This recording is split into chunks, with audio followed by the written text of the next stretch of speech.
Hi, everybody, and welcome to another Into the Terminal. Today, we're going to be talking about 5 security things that you should know about. Nate, how's it going? Not bad. You? Doing good. Why don't we jump into Somebody the somebody delayed the start of the show today, so terminal? little hectic. Yeah. Why don't we jump into the terminal and we'll start with our first security-related command. Yeah, let's do that. Here we go. All right. So, our first security-related command, we actually had a discussion right before the show on whether it was or wasn't security-related.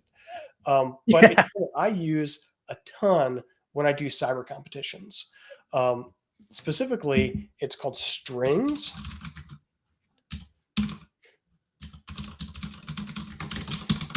And what it does is you run it against a compiled binary, and it pulls out the strings that are left in the compiled binary. So if we were just to like take a look at this command, like right, it's just like weird binary junk, but you can see that there's actually some text in there too, like this lib64 ld reference, right? That's probably an include, would be my guess, in this in the source code. And then when the compiler compiled it, it left this bare word out because it's a reference to a file that has to be going retrieved by the binary application. Yeah. So, So generally, instructions get compiled into bitcode, but bare text strings just stay as text, which is what strings is all about. right. And so like arguments passed to system calls or functions are often left as text in the compiled code.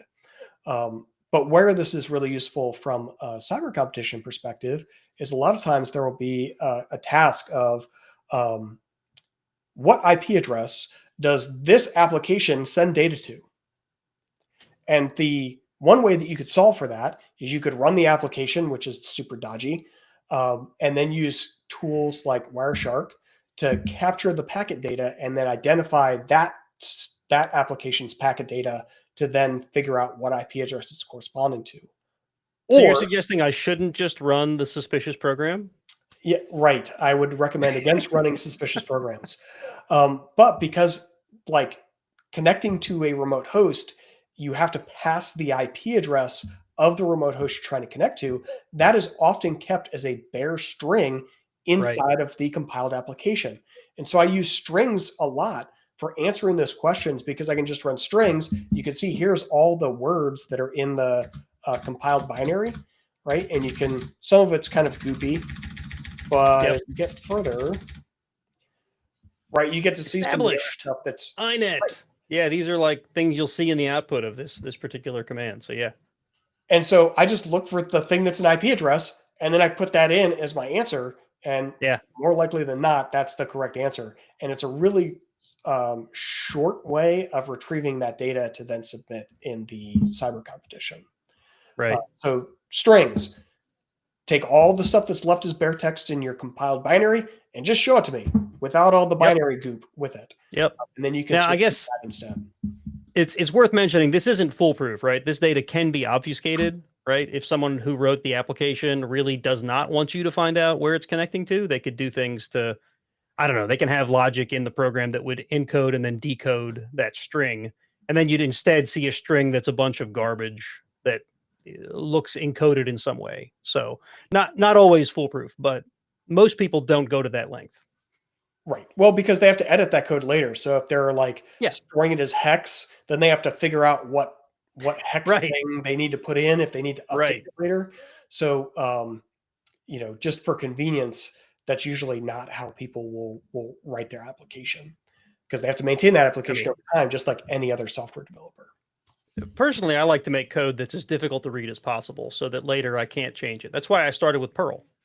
That explains so much about like how you work, Nate. All right. So that was a like super short critical path today, right? Like one command, you could try it. It's really easy to run. You can pipe it into grep if you want to like look for specific content in that compiled binary. Yep. So don't forget to mash that like and subscribe. Nate, what else are we going to cover today? We have totally 5 commands to cover, and not more than 5. But we're going to cover, just 5. So if you think there's more than 5, you're miscounting. It's not our fault. We're going to talk about SS, so you can look at connections on your machine. We're going to talk a little bit about OpenSCAP, Nmap for scanning and whatnot. We're going to talk about firewalls. We're going to talk about some troubleshooting tools. That's still 5, all just 5. Strings you just covered, and our good old friend Sudo. Some SE Linux stuff. Yeah. Wireshark. 5. Wireshark? Totally 5 things. Yep, 5 things. 5 so things. Stay with us after the transition as we talk about only 5 things. We've already covered 1, so only 4 things. 4 more things. Really? Yeah.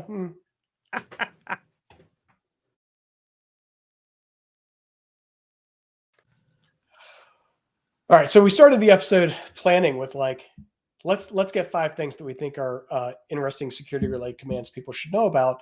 Yeah. We may have overachieved.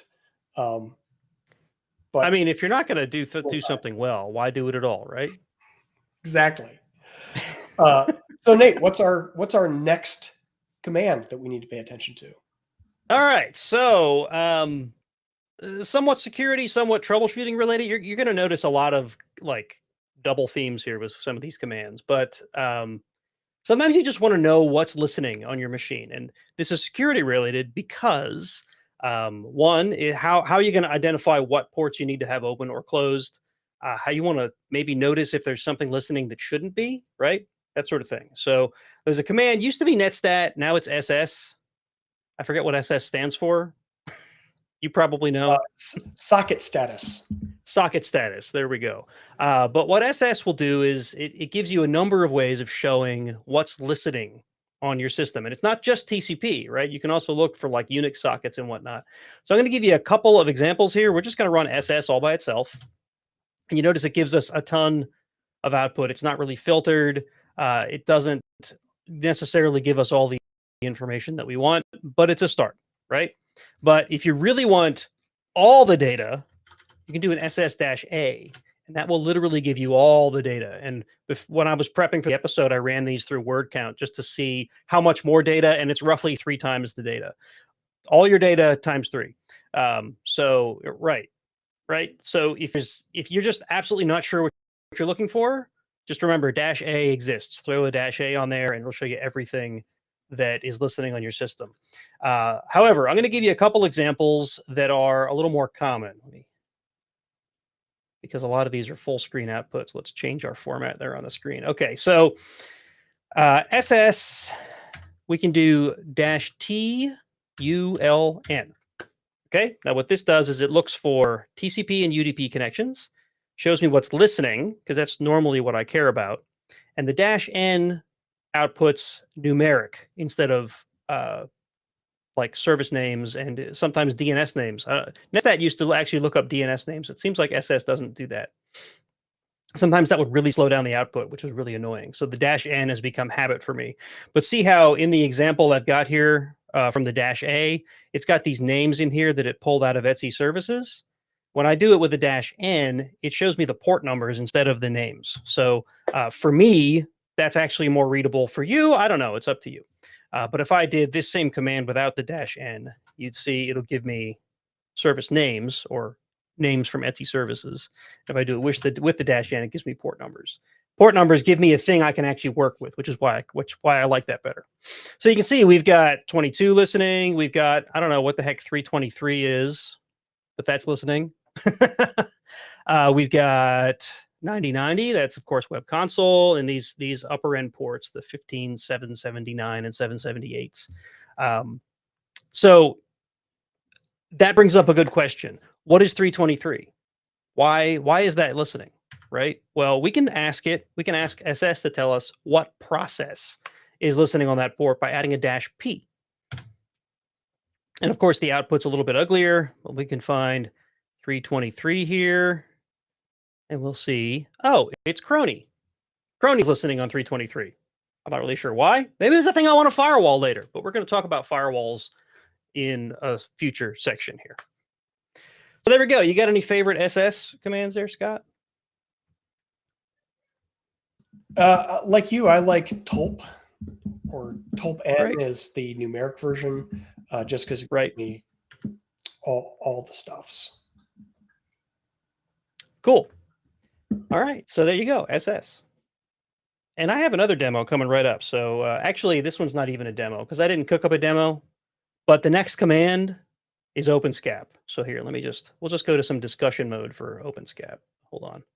I got to turn off this thing. I got too many buttons to click here, Scott. So OpenSCAP, we've covered OpenSCAP in the past. Oh, go ahead. I was just going to ask about that, Nate. Like, haven't we done whole episodes on OpenSCAP? We have. We did 2 full episodes on OpenSCAP, and the actual command, if you're keeping track, is OSCAP, right?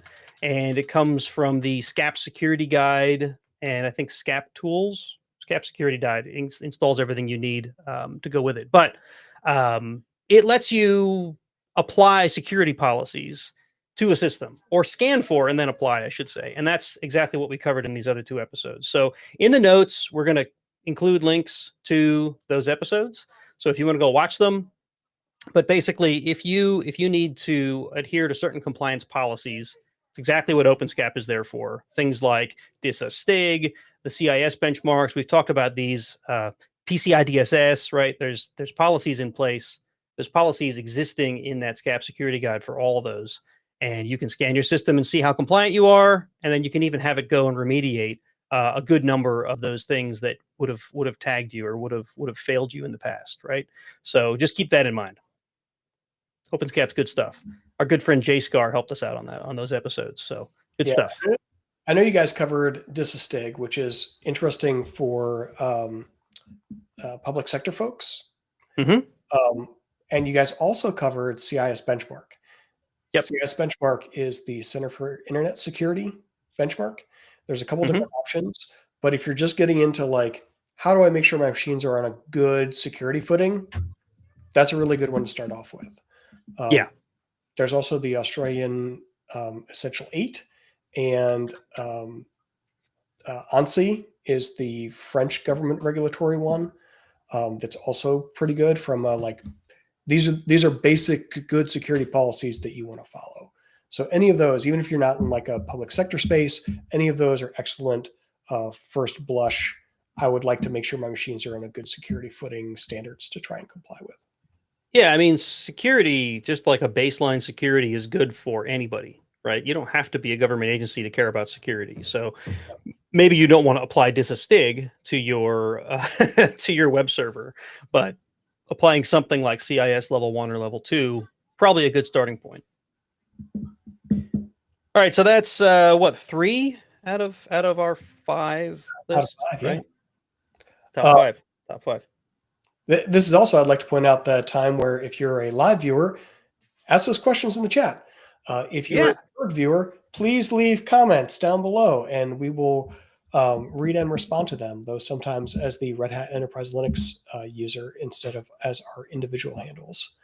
But yeah, Nate, what's command number 4? All right, so commands number 4 and number 5, 5A, they kind of go together. So I'm going to give you 2 demos in one. So let me get my share back on here. All right, so my particular lab environment has 2 machines, so I'm going to be switching back and forth between the 2 of them, but I'll try to call that out as I'm doing it so things don't get confusing here. The first thing I want to talk about is Nmap, and every time I say the word Nmap on stream, somebody pops into the chat and says, "Oh my God, warn people about Nmap."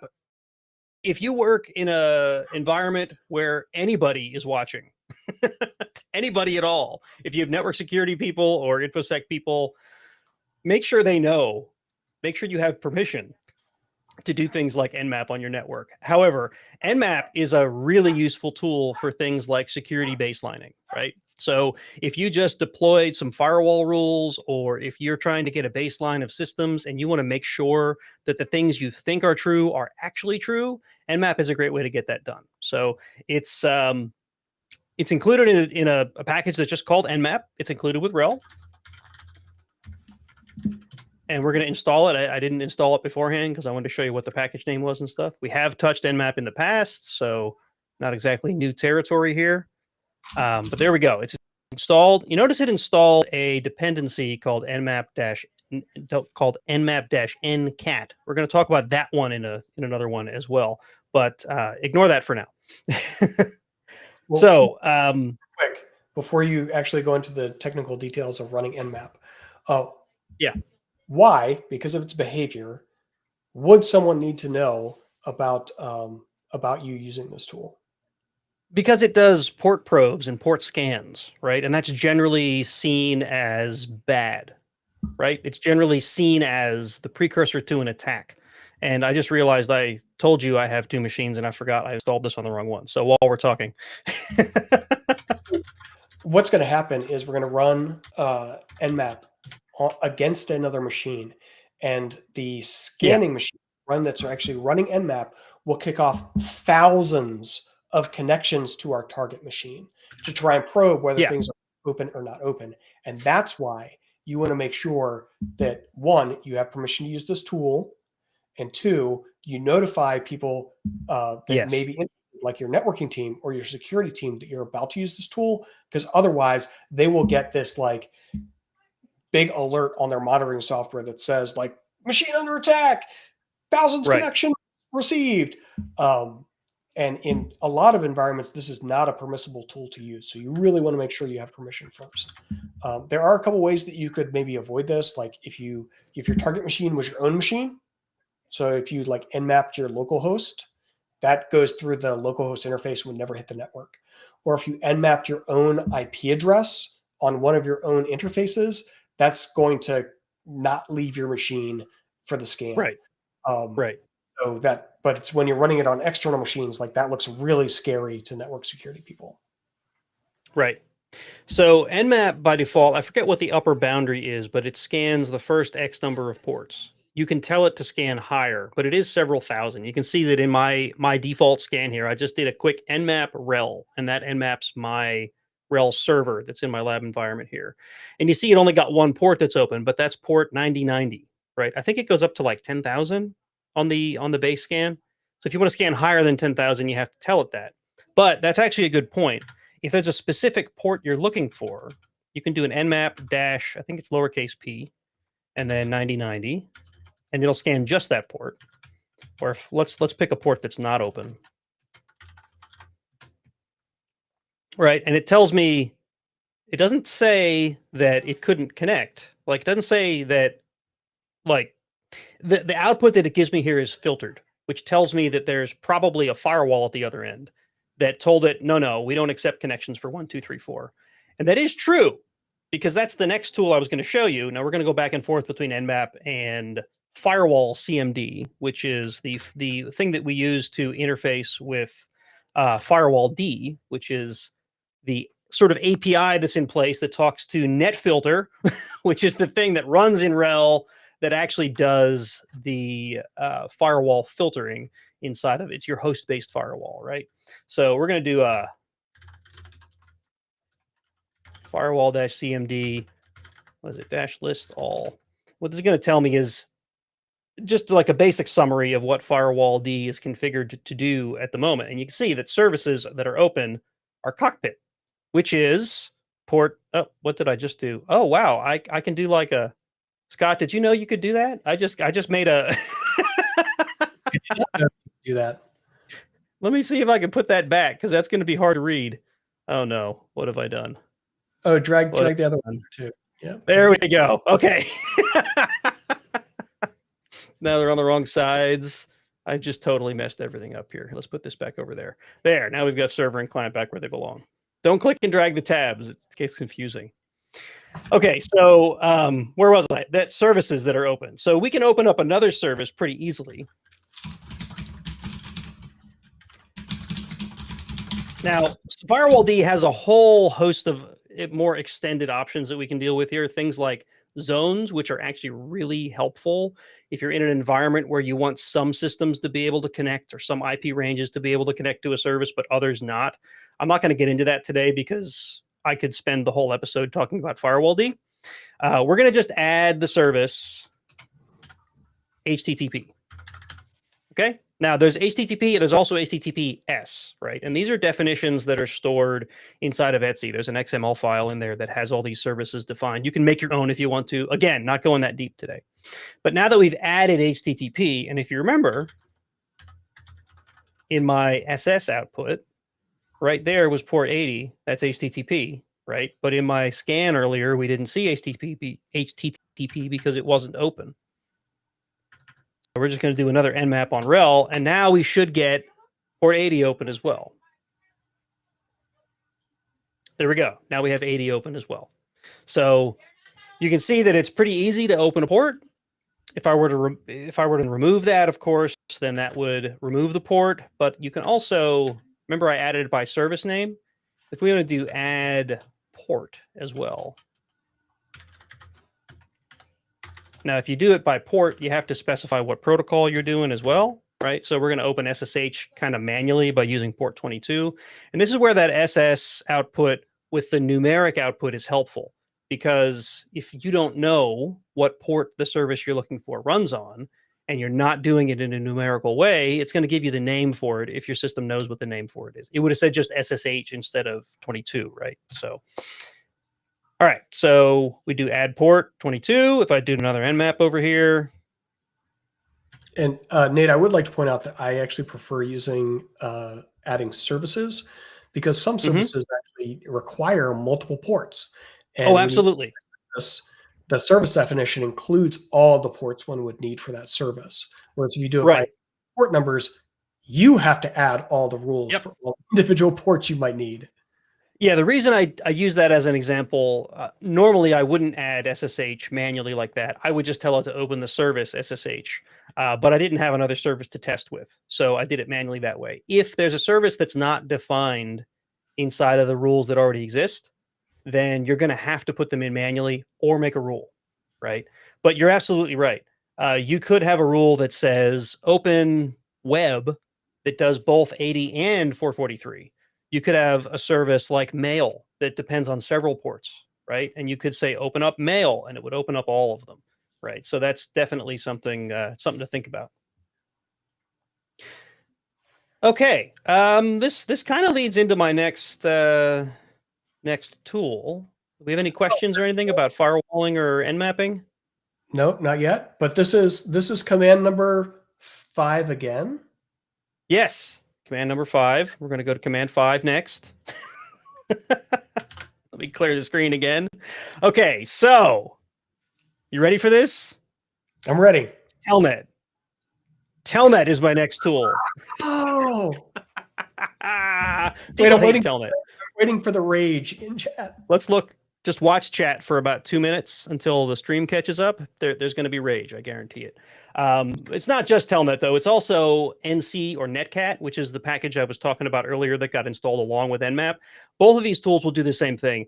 I argue Telnet is a safer tool because Netcat has a whole bunch of implications along with it, and I'm going to talk about those as we go. But first of all, why is Telnet a security tool? And I don't think I installed it yet, so let's do a... Well, I mean, everyone knows Telnet is insecure, which is exactly what Chad is about to tell us. Yes. But so Telnet is absolutely insecure. And I'm talking about the Telnet client, not the server. You absolutely should not try to run a Telnet server on your RHEL box because, come on, like, what is this, 1998? By the way, we used to manage Linux systems over Telnet, and it was always a bad idea, but we didn't have anything better at the time. Anyway, so Telnet is an unencrypted, unsecure protocol. So obviously, bad stuff. You shouldn't be using this to manage machines. You shouldn't be using this to transmit, I would argue, anything other than maybe some troubleshooting or diagnostic stuff, which is exactly what I use Telnet for.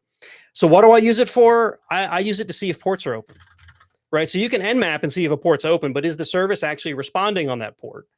We can try to Telnet to many ports. Now, if the port expects encryption, then Telnet's not exactly useful to do anything more than can I connect to the port? So if I were to Telnet to RHEL on port 22, like OpenSSH responds, but I really can't do anything here. If I try to do any command at all, it's going to be like, what are you talking about? And just drop me, which is exactly what it did. Right. If I go to like the web port, then I'm not really familiar with what commands I have to issue to a web server.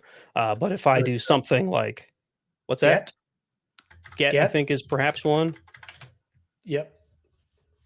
Okay, so I actually get HTML output, which tells me I'm talking to a web server. It also tells me like, look, hey, it's identifying itself as Apache.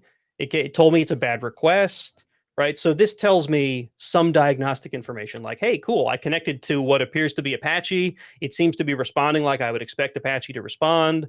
So now I can move on with troubleshooting. Now, the reason I also mentioned Netcat, and the reason I think Netcat is sometimes a more dangerous tool, Netcat can do similar things. So NC, and it's included with the package Nmap-ncat,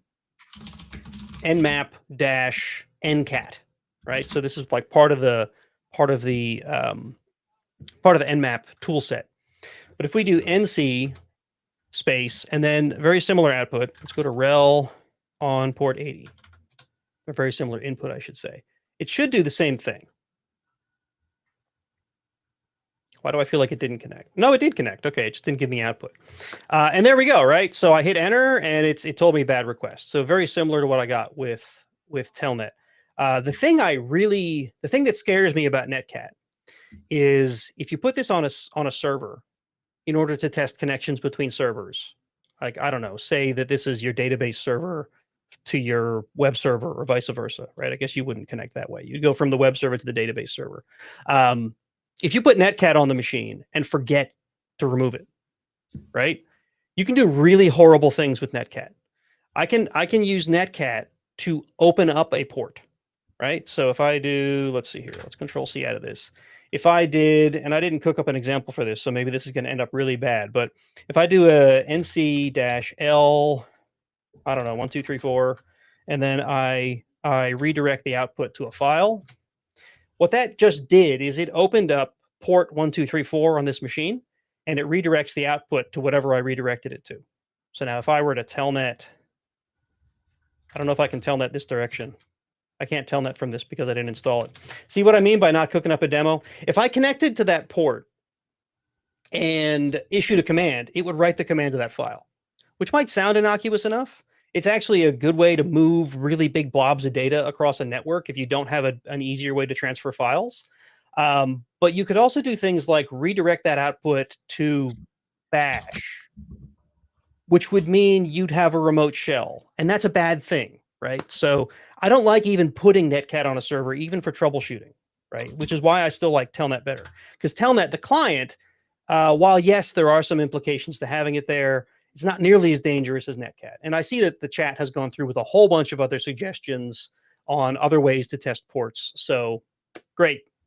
Thank you. Yeah. And I just want to point out that when Nate connected via Telnet to the SSH port, and if you could just like do that again, Nate. Sure. The connection is made and a little bit of data is passed, and then it's waiting for the key exchange and like other SSH-y things, which never come. Or if Nate puts in the wrong data, it just disconnects. But the important thing here is notice it says SSH 2.0, OpenSSH 8.7. This is the same type of data that security scanners will often collect. And so when you get a notification from your risk management team or InfoSec team or whatever that's like, oh, you need to be running OpenSSH 8.9, that's how they know that you're running SSH 8.7, right? Because they connected this header information and that's what they used. Now, the reality is for these machines, which are Red Hat Enterprise Linux, we've taken whatever critical and important security vulnerabilities that may be present in 8.7 and we closed them. So we're still running 8.7, but it's a mitigated version of 8.7, which is not denoted in the string. And so their security scanner doesn't know about it. And so oftentimes you have to go back to that person and be like, wow, Red Hat backports fixes. And so, yes, I'm still running OpenSSH 8.7, but that's okay because Red Hat backports the fixes. So no, I don't need to upgrade to OpenSSH newer version because this version is fine.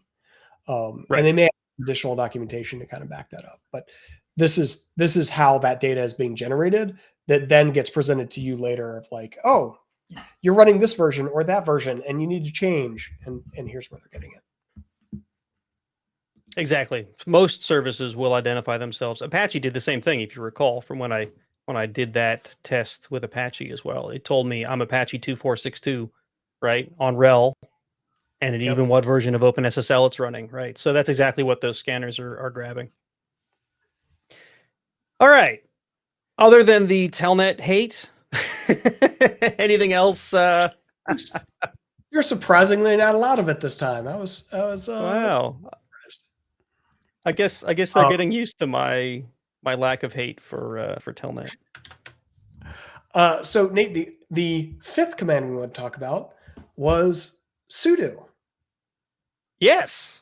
So in order to avoid an episode 62 incident, I've actually prepared a demo for this. So,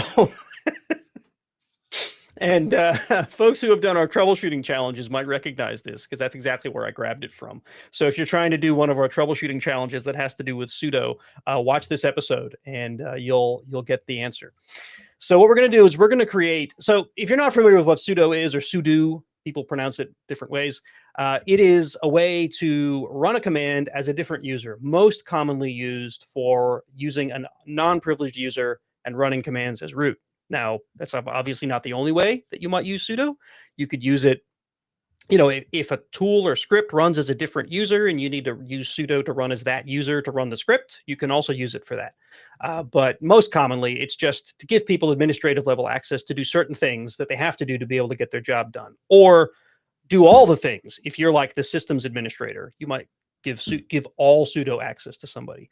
The example I'm going to give you here is just say you have like a web developer who needs to be able to restart Apache. Right. So we're gonna define some commands that say you can manage Apache using systemctl, and we're gonna apply it to a group of users, and then we're gonna make a user and put them in that group and show you that they can actually do the things. Right. So in etc, there's a folder called sudoers.d, and these are where you would drop in rules for sudo. You can see there's one already in here because of the lab environment that we use. We're not going to touch that one. But as long as Google lets me copy and paste out of this Google Doc without throwing weird commands in here, we're just going to make a file called webteam, and we're going to paste this in here. And it looks, I think, like it came through clean. You could always use cat-vet to make sure. Yeah, totally could. Totally could. No, I'm looking for things like Google Docs, and this is like inside baseball, folks, but Google Docs replaces some characters with other characters that look prettier, right? Like double dashes. It always like condenses them into a long dash, and a terminal's like, what the hell is that thing? Another one where it uses like a other directional symbol. Yeah. So we usually have to be careful when we're making these rules, but it looks like this is coming through clean. Now, there is a quick way to test this, and I think you could probably use this tool to edit that file in the first place. But if you open up a tool called sudo, what this will do is it'll open up the usual etc sudoers file. And then obviously we're not making changes to the sudoers file. You just quit back out of it. And what it does is, one of the things that sudo does, which is helpful, is it does a sanity check on your configuration when you exit it, right? So if you put something in there that was totally wrong, it'll come back and say, yeah, there's something wrong. And it also checks those drop-in files. And I think, let's just use the up arrow. I think you can edit those. Yeah, so if we do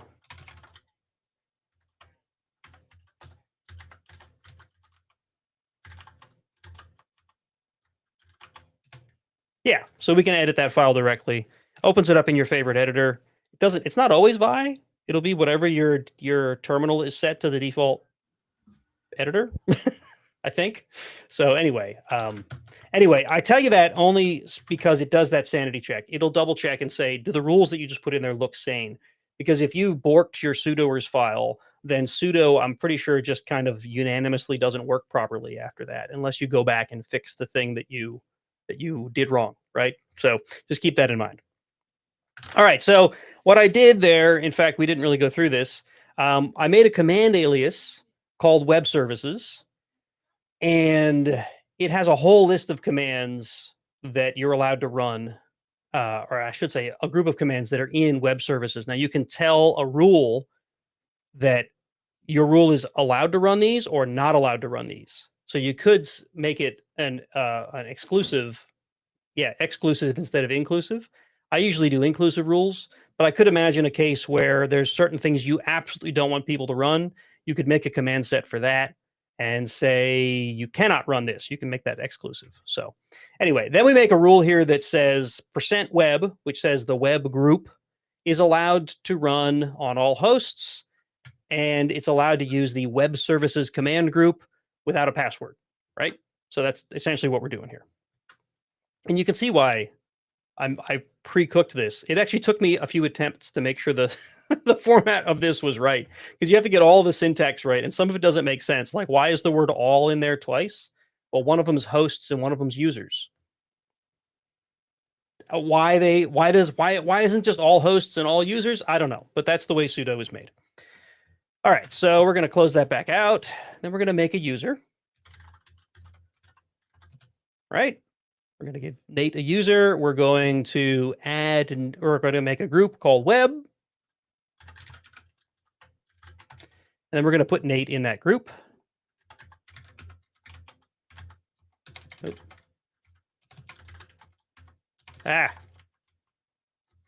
All right, so we're saying group mems, the group we're working with is web. We're going to add Nate. Now, if I did an ID on Nate, I think this will work, right? Yeah. Now it tells us Nate is in the web group, right? So now if I do if I switch over to Nate, I do ID here, it tells me, yep, you're in the web group. Now, some cool things about sudo, if you don't know what sudo commands you can run, if you do a sudo -l, it'll list them for you. And here it tells me the user Nate may run the following commands on this host. And it tells me without a password, I can run all those things that I put in my command alias. So now if I did a sudo systemctl, I don't know, stop httpd, it should allow me to do that. But notice that these things are exclusive to httpd. If I try to then stop, I don't know, sshd, it's going to tell me, give me your password, because I didn't tell it, because it's not included in the things I'm allowed to do without a password. Now, this user actually doesn't have a password, so I don't know if it's not going to actually give me a good demo here. But if I put in the proper password for it, then what it would do is it would say, no, you're not allowed to do that. You can't run that command, right? So that's how that'll look. So there we go. A totally working sudo example. Scott, what do you think? I think that's great. See, Nate is actually poking fun at me because early on in Into the Terminal, Eric and I tried to do a sudo episode, and it was like a disaster because we were putting together last minute. We didn't test things. Syntax is very finicky with sudo, and man, it was just like a half hour. If you skip back a couple minutes to when I introduced sudo, you'll know what episode you should go watch if you want to see it. So. Oh, yeah. Good times. So there you go. Sudo. Scott, what's the fifth command? Oh, well, I mean, we can't talk about security commands without talking about our friend SE Linux. Now, right. I'm not going to go into a ton about SE Linux today because, again, like sudo, we have whole episodes dedicated to SE Linux. By the way, some new distributions are starting to use SE Linux. So I heard a Red Hat flavored distribution thing anymore. Yeah. But SE Linux is awesome. And if we jump into the terminal, the like most simplistic SE Linux command, SE status, right? Am I running SE Linux or not? And if I am running it, what mode is it running in? And what policy is it using? So I like SE status. It's the SE Linux status. This machine is running enabled, meaning that it is actually using the policy. If you look down in the middle of the output, it says current mode. Let me highlight that right there. So I'm not only using Linux, but it's actually an enforcing mode. The other way that you could run is permissive mode, where the rules are checked but not enforced. So you get like logging and other stuff if things are violating the SE Linux policy. Enforcing, it's checking the policy, but also enforcing the rule set. So if something is denied by the policy, it's actually denied on this machine. The other kind of interesting thing for basic stuff is this, the policy name. So by default, Red Hat Enterprise Linux machines, I think Fedora as well, they use the targeted policy. So specific daemons and processes are targeted by SE Linux. There are other policies that you can use, but targeted is the default because it like chooses specific actions to go against or to try and protect you and your services from. And it's pretty widely applicable. We've used this for decade plus, actually more like 15 or 20 years now. So it's really well used and worn in, and like we know all the bits. Yeah. So that's I got to be honest. I don't even know what SE Linux would look like in a policy other than targeted. I've never used one. So it is far less nice. Yeah. If you do something like an MLS policy where you're actually using user-based policies, where like this user can open this file but not that file, regardless of what the permissions might be, like things get really scary really fast, which is why we keep targeted as the default. Sounds good to me. I'm going to stick with targeted, unless I ever find myself in a reason that I won't have to, or that I shouldn't. So SE status, if you're new to SE Linux, like that'll tell you what the status is. A lot of people are like, oh, I just turned it off. Don't just turn it off. But if you're having a problem and you're worried about it being SE Linux, you can use SE status to see whether it's on or off, right? Or it's on. The muscle memory command I have for this is get enforce, which gives you a lot less data, but it does give you whether it's enforcing or not, right? Enforcing, permissive, or disabled. It'll just output that. It'll just give you the right there. You go. I used to use this in a command prompt script, so our prompts were intelligent. This was when we were still working on moving from the let's just turn SE Linux off to the let's turn SE Linux on phase, right? we had an intelligent prompt that would say I forget if it would change color, or we had a flag in the prompt that would say whether SE Linux was on or not. Mainly because it changed the way you troubleshoot problems, right? If SE Linux was off, you didn't even have to think about certain troubleshooting steps when things were getting weird. But if it was on, obviously there's another layer of stuff you need to check into if things aren't working correctly. And it took us a while to get used to that. So real basic SE Linux, if you want more on SE Linux, we actually have 2 or 3 episodes that go into tedious detail on working with it, but I don't want to burn us out here. So the 5th command that we're going to talk about is managing ping. So I guess there's less of a command and more of a configuration. Yeah. Someone doesn't know how to follow directions, Scott. I don't know who that is. So earlier, Nate was using Nmap, right, to map out those ports. Well, it turns out by default, Nmap, when it is given a host, will first ping that host to see if it's available. And if it's not available, it will just say, oh, host appears down, and not actually do any further work. Yep. So turning off ping responses is a way that you can kind of start to reduce some of these automated attacks that you might be getting if your machine is connected to the internet. It is not a security mechanism by any way, right? Whether your machine responds or doesn't respond to ping traffic doesn't customize what services are there, or the version of the services you're running, or whether the services are exploitable or not by different things, right? This is only to try and shape some of the behavior of some of the tools that people use for identifying at-risk machines. So I've got a couple boxes here, and I can ping my other box, right? It's responding to pings very nicely. And so if I was to use Nmap, it would then ping it. It gets a response. So then it goes and does the port mapping against that box. But on my machine over here, this one, I could actually change a couple of settings to disable that, right? So if I look at proc sys net IPv4 ICMP echo ignore all, instead of ls, I'm going to use cat. So this is a kernel setting that's in actual memory of my kernel right now. Meaning if I make a change to this, it will be immediately effective on the machine, but it's only persistent in memory.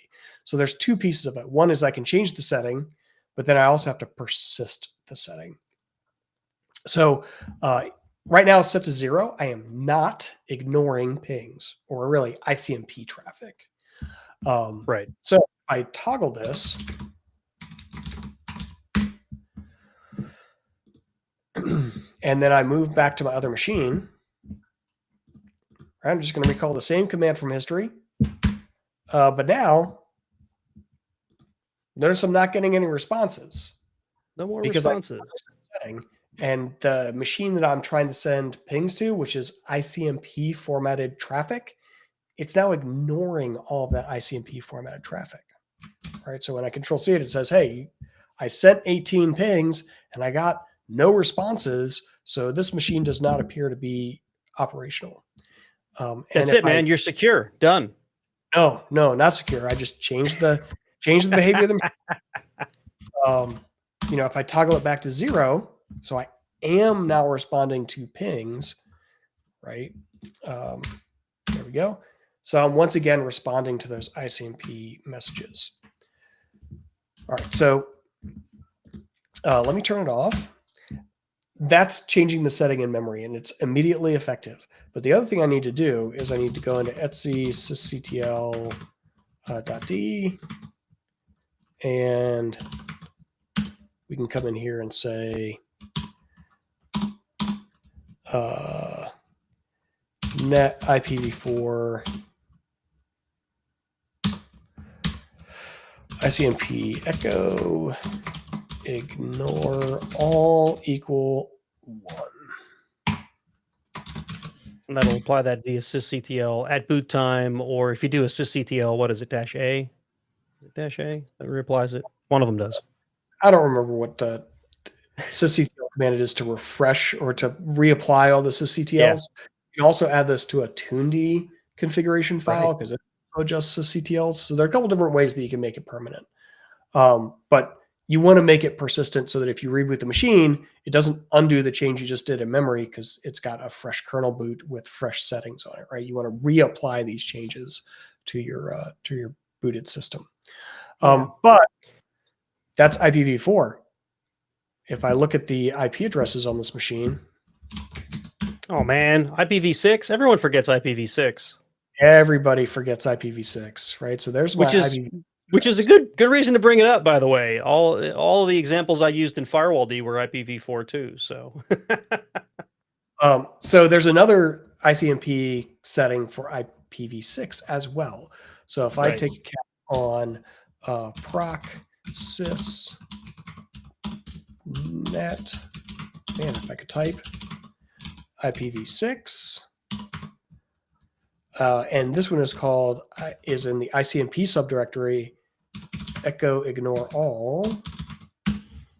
Right. So currently this machine is responding to IPv6 interface ICMP traffic, which includes ping, trace routes, and like a variety of other types of traffic.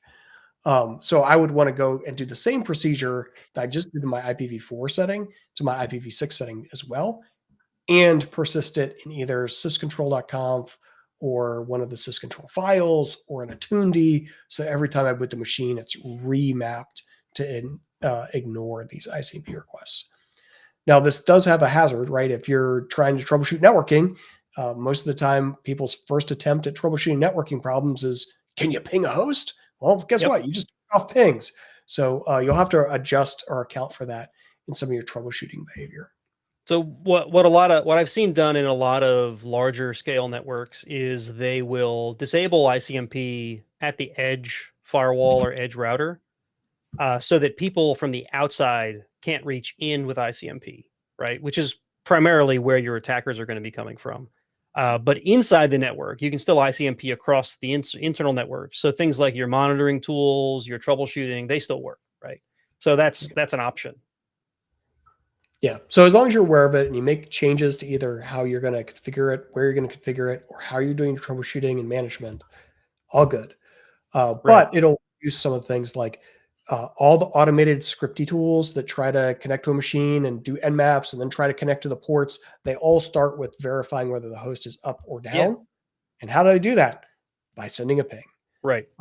So yeah, because and like think about it, it's from an efficiency standpoint, right? If you have a range of 65,000 IP addresses and you don't know which ones actually have hosts that are listening and which ones are, if you do the ping first and it responds, then the next thing you do is try to do the actual port scan. Because if you try to port scan a host that physically isn't there, then your port scans all take time. Each port that it tries to reach takes maybe a couple milliseconds, maybe a couple seconds, depending on how you have timeouts configured, right? So if you're scanning 65,000 IP addresses and you're not pinging first, then your scan takes a whole lot longer because it's trying to scan machines that physically aren't there, right? So that's why the ping is important to do first. But if you have ping turned off, then these scanning tools may think your host isn't there and not even bother to continue, not even bother trying to scan. Now, it's not foolproof. You can tell Nmap, don't bother to ping, and it'll try to scan anyway. So, you know, a lot of folks will, if they see enough things that are not responding to ping, they'll just turn off the ICMP check, and then you're going to get scanned anyway. Right. And that's the other thing is, you know, depending on who it is that's performing the scan, they may or may not know that they can disable that, or they may or may not want to spend the extra time to let all the service connections time out. So just because you've disabled pings isn't going to protect you, right? There's no additional protection. What it's doing is for those lower value people that are trying to scan your system, it will cause them to pass you by because they didn't bother to spend the time to actually try to scan other than or making that toggle if you responded to ping or not. So right. Again, no additional security. It's reducing volume more than anything. Right. So Nate, should we get into last and fifth command that we're going to cover today? The fifth and final command. All right. So the last command that we're going to talk about is Wireshark. Now, Wireshark has a really slick graphical utility. So if you're running in a graphical workstation or maybe server with GUI, I don't know. Server with GUI. Wireshark. And there's all kinds of like toggles and buttons, and it's actually a pretty slick tool. But Nate, did you know that there's a terminal-based version of Wireshark? No, Scott, I totally didn't. Yes, I did. Just make it's called T-Shark, right? So let me go ahead and make myself an extra screen here. And we're going to T-Shark. I'm going to tell it that I'm interested in capturing data on my ETH0 interface. And actually, I could just do that. And here it is. And I'm watching all the traffic come through live, right? But the interesting thing about Wireshark is actually not seeing it live per se, but being able to run analysis after the fact. But running T-Shark on the terminal, you need to save that data, right? Seeing it on your screen doesn't really help you a whole lot. But if you write that data to some file,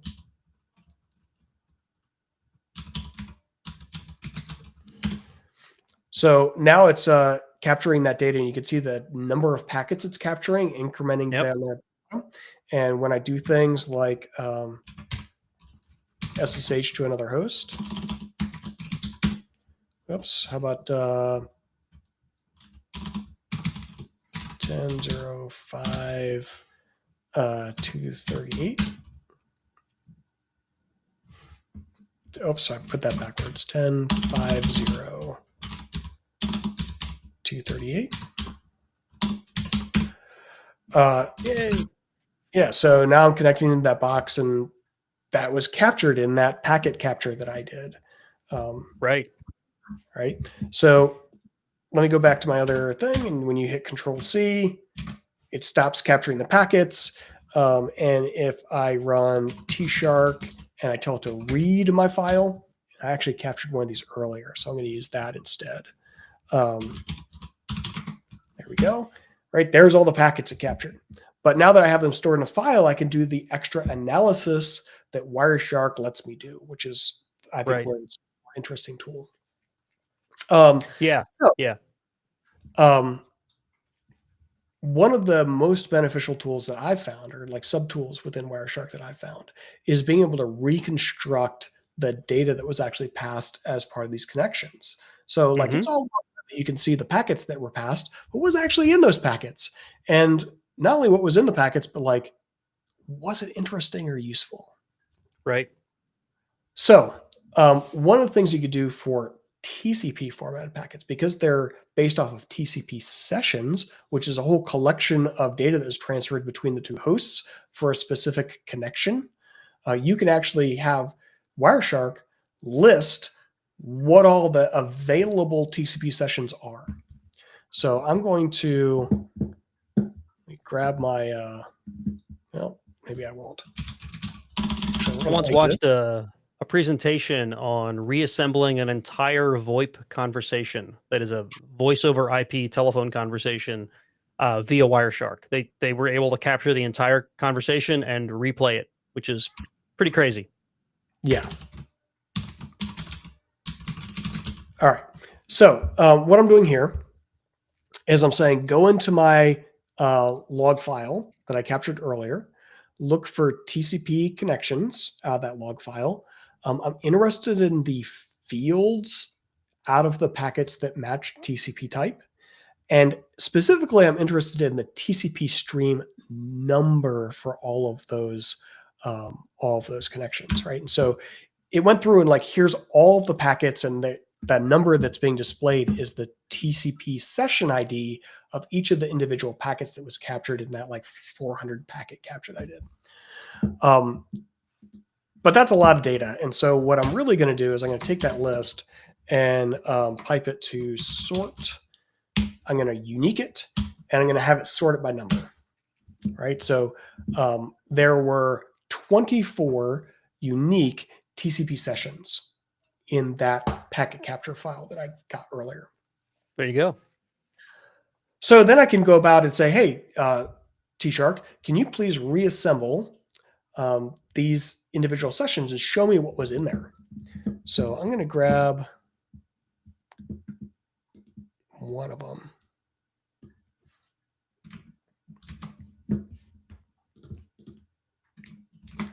All right, so I'm going to grab, let's say, session 10. All right, so here what I'm doing is I'm saying, hey, Wireshark, I am trying to read out of this capture file that I made earlier. I want to follow the TCP stream, meaning I'm going to give you a stream number 10, and I want you to reassemble the TCP transaction that happened for stream number 10. So include all the packets. And what I'm looking for is the ASCII payload data for that stream of packets. All right, so this is a HTTP connection, but it looks like maybe it was a HTTPS connection. Right. So it was, and that's why all that stuff there at the top of the screen is goopy, is because that's the encapsulated in secure socket layer encrypted traffic that was transmitted between these two hosts. So that's not super helpful. And it's also, by the way, why we like using encrypted connections. It's not super useful. Right. But I did make another connection where it was port 80, right? Port 80 is the web port. It does not use SSL encryption. And so if I recall the same command, but I say, hey, rebuild for me session number 21.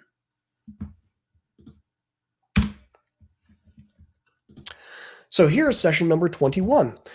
Session 21 is a HTTP GET request, and it went out to this host, and it responded back with 342 bytes of data, and it gives me a header for the HTML content that I'm getting back, or HTTP content I'm getting back, and then down at the bottom, there's the actual HTML that was transferred in the super businessy connections, right? And so if I curled this machine,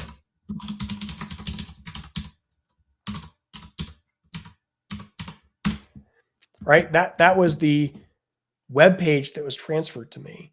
And you can see in the T-log capture, there's the exact web page that was transferred to me. You've also got the syntax at the top that I could have typed in Telnet to get the HTTP response I was looking for. Yes, indeed. But if this was like a login page where I provided login credentials, guess what? That would have been in plain text across the HTTP connection, and I would have captured that in this data too. So any images could have been transferred, and it would look in my ASCII output as like goopy. Yeah, it could be reassembled. Yeah, you can reassemble it, and then you can grab that segment and actually send it to an image viewer and see what image was transferred. Like, you get the whole transaction that was transferred. Somebody could snoop on your cat pictures. Well, yes. But this is why we love secure socket layer based connections, and we want to use things like encrypted technologies like SSH instead of Telnet, because we don't want someone to be able to capture our packets and then reassign data that was transmitted to them. This is also why we don't do things like non-SSL based authentication, because someone will capture your username and your password that you are sending over non-encrypted web traffic. Not good stuff. Not good stuff. Now, one caveat, which I've been kind of holding in the back of my brain since you did the first example, if you're on a system that gets a ton of traffic and you don't have a lot of filters applied to that packet capture, it will accumulate data very quickly. Could even produce a noticeable strain on the system, right? So just keep that in mind. If you're on like your production web server and you're trying to do some troubleshooting, be careful how long you run packet captures for and what you're capturing, because it could get big quickly.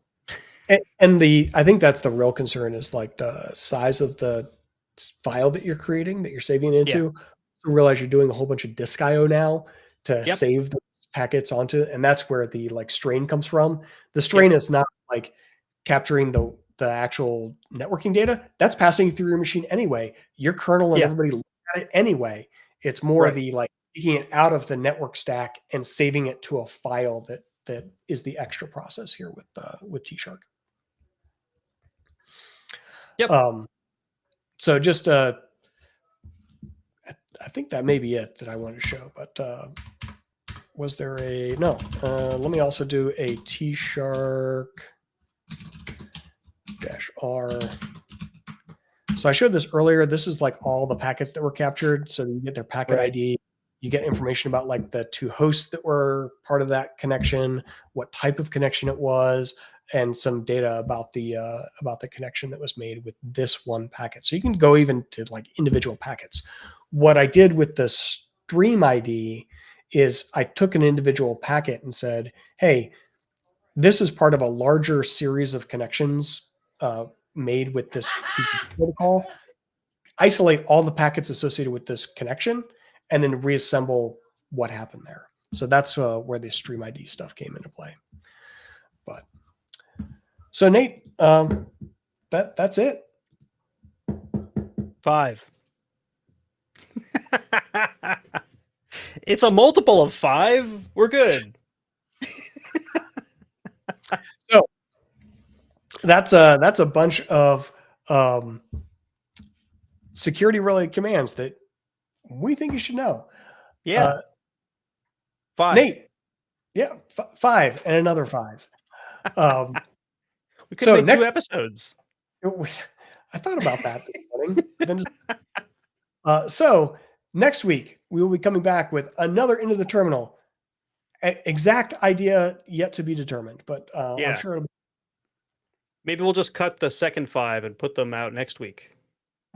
Well, we already did them this week. Maybe we'll make a week off. People can watch it again. Don't forget to smash that like and subscribe.